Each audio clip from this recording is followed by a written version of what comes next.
Welcome to Ezuri, Claw of Progress. As far as our opening hand goes, yeah, if we rip like 5 lands off the top, this is beautiful. Let's go ahead and mulligan get off this one. That does not sound that. Oh, yes, yes, yes. Yes, keeping a. I wish there was a button that said keep in a heartbeat. And so we have to put a card on the bottom of our library. These are all just beautiful. Since we do have Kodama's Reach with Ancient Tomb, I think we might put Forest down. I think that sounds pretty good because I like everything else in here. So we're going to click OK, and we're actually on the play. So let's go lead off with the Temple of Mystery. That way, if you're keeping score at home, we can get a little scry going, maybe a little scurry, a little fever, just a smidgen of insanity, and then maybe. If that's not enough, we'll get some really good descent into madness going. So there we go. Let's get Temple of Mystery. Here, yes, that is. It's like we stacked the top part of our library before this before this game started. And we're going to go and pass the turn to our opponent.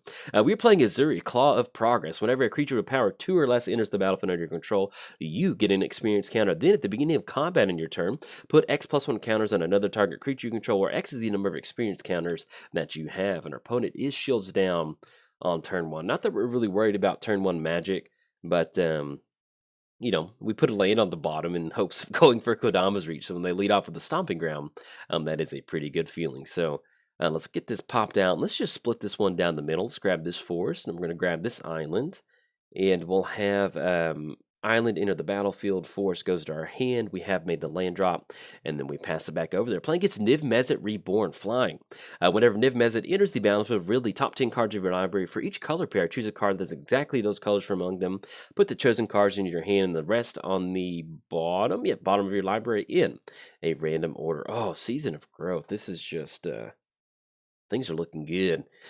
So we've got 1, 2, 3, 4, 5. If we want to sequence this correctly, so let's go Season of Growth.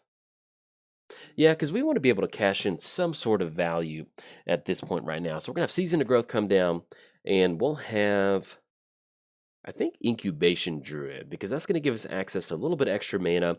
And then next turn, yeah, because that makes it a little bit easier for us to kind of go for Ezuri. So that's going to be 1 mana left over. And then we're going to get the Scurry one off Seasons of Growth. And if you're not running, do we want Simic Growth Chamber? We have to return the land back to our hand. You know, let's go just go and put that on the bottom for right now. And then pass it back over to our opponent. So we did cover both commanders. Give a quick shout out to our sponsors, MTGOTraders. If you would be one of the little mana dorks in Ezuri's Claw Progress deck, or if you want to be the person that, you know, kind of cleans up Ezuri's Claws, make sure they're nice and shiny for the next commander game, head over to MTGOTraders. We are hiring for claw sharpeners. So if you went to school for claw sharpening and your parents said you'll never get a job sharpening claws, hey, prove them wrong. Take that job. Also, let's give a quick shout out to inkgaming.com. You can use coupon code JOLT to get 10% off anything off the website. So if you're having trouble finding a job sharpening claws, head on over there to kind of squish some of those, make you a little bit happier, treat yourself, and grab anything off the website. And last but not least, I started a Patreon. So if you'd like to contribute to the Patreon to help support cool content like this, there's a link down in the description below. Get your name at the beginning or the ending of the credits, or both. And if you can't do that, hey, no problem. Just tell somebody about the channel. I would greatly appreciate it. So if you're keeping score at home or you have your bingo sheet, hey, it's officially free time. Let's have some fun. So we have Botanical Sanctum. Yeah, we definitely don't have 2 or fewer lands. And now for our opponent, they cracked a Wooded Foothills and left this up, so we might be running into some counter magic. 1, 2, 3, 4, 5, 6. I think either way, we definitely want Fathom Mage to kind of stick around. So let's do this. So let's just kind of go for a little bit of counterspell test with Ezuri. It's going to be 1, 2. If they've got counter magic, we can always still recast Ezuri next turn, because there we go. All right, we're going to have a Season of Growth trigger. That's going to be a Scurry 1. And and I'll explain the Scry and Scurry story here in a second. Farhaven Elf, yes, we will put that on top. And that's going to be 2 total mana. Yeah, we can actually just hang her back for 1. That'll be work. We just slowly start putting some counters on there. There we go. It's going to be a nice little Simic hanger back walker since we did blue and green. Can you imagine? Oh, I need to make this the Masterwork version of that one. Oh, it looks pretty cool. All right, so we're going to get the extra Season of Growth trigger. Farhaven Elf, yep, we'll still leave you on top, buddy. Don't worry. And that's going to be a 1/1. We're going to get the extra experience counter. We're going to put it on Hangerback Walker. Oh, look at this value. And then anything else, pass it over to our opponent. So anything else, we are good. And but yeah, with Ezuri, I forgot it's officially free time. I was getting ready to jump back into like channel stuff. But with Ezuri, we did make a few changes to the deck. I had like 40 something creatures in here, which is, you know, if you're going for a lot of one drop creatures or a lot of creatures to get counters going, that is pretty nice. But there's a severe lack of card draw. And oh, Supreme Verdict. Well, at least we do end up getting a few extra things. And we still want this Farhaven Elf. Don't worry, Farhaven Elf. I like that Farhaven Elf is like texting us, like, hey, you sure? You sure you're coming? Yes, we're going to draw you next turn. So, all right, so we've got the about the 14 turn clock with Thopters, which is pretty much what we came here to do. So let's go and push in with those Thopters. The Thopter Force 2, our little squadron, it's going to knock them down to 25. And what's the best way to rebound from this? I think Fathom Mage. I love Fathom Mage. It is such a good card. It's going to be, well, let's see. Put on the battlefield tab. That will end up cutting us off. I think this is better. Let's go Farhaven Elf. That's going to be 1/2. So we're going to have Farhaven Elf enter the battlefield because we'd actually just set up a little bit better difference. So let's put Season of Growth Trigger on the stack first. Yes, definitely going to use the Farhaven Elf ability. And let's grab ourselves another 4, since we are doing pretty good. Enter the battlefield tap. We'll get a Scry, Wooded Foothills. I think we can put that on the bottom for right now. No, actually, that's okay. Yeah, we'll leave that on top because we do want to keep making our land drops, especially if we're running into board wipes. We're going to get an extra Scry trigger. And we're going to choose us to put that card on top of our library. Yes, definitely use that ability. We'll grab ourselves Toothy. That's going to go into our hand, and we'll get a Scry Zagana. Yeah, we'll put that on top of our library. So there we go. Anything else, we're going to go past the turn. So we have kind of rebounded from that Supreme Verdict. That's one of the fun things about this deck is kind of resetting. Like, you know, if we get hit with the board wipe, we can get the board state developed pretty quick. And the other thing that we are hoping for is that they don't get to 5 mana, because that means that Niv. Oh, there we go. Their opponent said that. That's too much value from that Season of Growth. That is such a good card. All right, so we're going to go for Ezuri if our opponent's going to be going shields down. It's going to be 1, 2, and then 1, 2, 3, 4. That way we get an extra counter, probably on the Thopters. I think that would be pretty good. Let's put a counter on Thopter. It's going to double up because of Pier over there. And let's go ahead and push in. Just going to swing in with the entire crew. Look at this motley crew. That's going to be 5. That will be 6. That's going to put them down to 19. And then we kick it back over there. So next turn we do have Fathom Mage coming down. That will be a 1/1. Then we can slowly start working towards cashing in that card draw, which will be pretty nice. We also can try to get down Toothy too. That's going to be 1, 2, 3, 4, 5, 6, 7.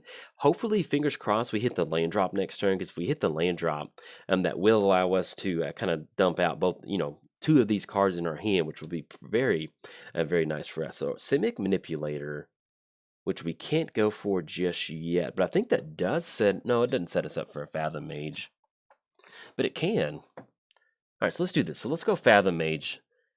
That's going to be 1, 2, and then tap down Simic Colors. Have Fathom Mage enter the battlefield because we do want to start cashing in card draw. All right, so that's going to be an experience counter with Ezuri.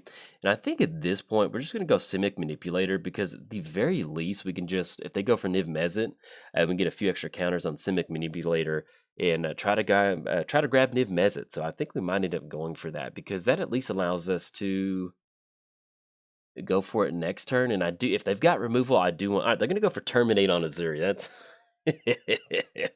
All right, so that's going to be Civic Manipulator ending the battlefield. Unfortunately, in the world of 1/1s, the 2/2 is king, so that Feyburrow Elder is going to hold us back from doing a full swing in. Let's go ahead and swing in the air, though. That's going to be 4. That will put them down to 13, and then we'll pass the turn. So poor Ezuri's been sent back to the command zone. He's looking a little busted up right now. So if we can still get him out right there, we can go for the Simic Manipulator. But at least next turn, we are looking at Zagana. With that Zagana, that's going to allow us to Fathom Mage, to cash in a card draw. It's going to work towards Simic Manipulator, which will be pretty good. But at this point right now, we're probably going to see the Niv Mizzet, yep, there we go, the Niv Mizzet Rebuild button, where they look to look at the top 10 cards of their library. So see what ends up revealing off of this. There we go. Maybe it's not too bad. So Dax Duplicate, Mirari's Wake, Fallen, and Nature's Lore. Okay, so let's get the lands popped off. And I can't remember. I think technically they get Nature's Lore. I can't remember. Either way, we know exactly what's in their hand with that 1 little mana. So, all right. Let's see if they're going to swing in with the Feyburrow Elder. Look at that, just turned it into a 5/5, putting in some work. All right, swinging for a 5/5. Now, one thing that we do have to watch out for is Dax Duplicate. That is a pretty stout card. They can actually just Dax Duplicate on Niv Mizzet, and that'll generate some really nice value for them. So 1, 2, 3, 4, 5, 6, 7. If we can somehow hit, we're one away from Crater Hoof, and I couldn't remember if we have Thunderfoot Baloth in here, but I don't think we do. So that was one option that we could have drawn into. And then we drawn into Growing Rights of Itlimoc. Okay, so at this point, Zagana enters the battlefield. If you control another creature with +1 counter, we're going to draw a card, which I think will be good because we're still sitting at 1, 2, 3, 4, 5, 6, 7. And that's going to be 2 card draw. Hopefully that'll allow us to cash in. Yeah, let's do that. So we're going to go 1, 2. Yeah, we can take a hit off Ancient Tomb. Because either way, we're kind of just bottlenecked on mana at this point. So have Prime Speaker come down. This is going to give us 2 options. It's going to allow us to go for, the Zagana trigger. We're going to get the Evolve trigger from Fathom Mage. It's going to allow us to draw a card. And let's see what they're going to go for with this last little bit of mana. They're completely tapping out, which they have no instant speed off of what they revealed. So we'll see what this is going to be. All right, they're going to go Kolagod's Command. Target player discards a card, and then 2 damage to Simic Manipulator. Yeah, that's okay. And then we'll get rid of, I think at this point, we'll get rid of Toothy. All right, so that's going to be the Evolve trigger for Fathom Mage, which is going to be the card draw. Oh, look at that. Yes, definitely want to use that ability. Bramblewood. That's going to be Overwhelming Stampede, which we might be able to sequence for next turn. We'll see. All right, that's going to be the Evolve trigger for Simic Manipulator, which is not there. And we'll cash in that extra card draw. And that's going to be Eldrazi's Sky Spawner. So at this point, if we just end up going Growing Rights of Itlimoc, we definitely do have that because we have 4 more creatures. And that's going to give us access to a pretty good chunk of mana. And so I think we want to do that. So let's go Growing Rights of Itlimoc. But if we end up going Overwhelming Stampede, yeah, I think I kind of like Eldrazi's Sky Spawner. Because, that's going to give us a little bit of a better option as far as just kind of muddying the board up at this point. So, and there we go. So let's have the Sky Spawner come down. That's going to give us an extra Eldrazi Scion. And we don't want to swing in. So I think what we're going to do at this point is simply just pass the turn. So we've got Overwhelming Stampede. Fingers crossed if we survive until next turn, we've got the board state to kind of deal with the Dax Duplicate. We've got the board state to deal with the Feyburrow Elder. The thing that we do need to watch out for is Fallen with this Ninjutsu. Let's see what this one does. Whenever it deals combat damage to a player, that player exiles the top 2 cards of the library. You may play those cards without paying their mana cost. And that's going to be Ninjutsu for 4. So, yeah, that's okay. All right, so let's see who this Dax Duplicate going to be. If it's going to be Niv Mizzet, it's going to be Feyburrow Elder. That's going to allow them to...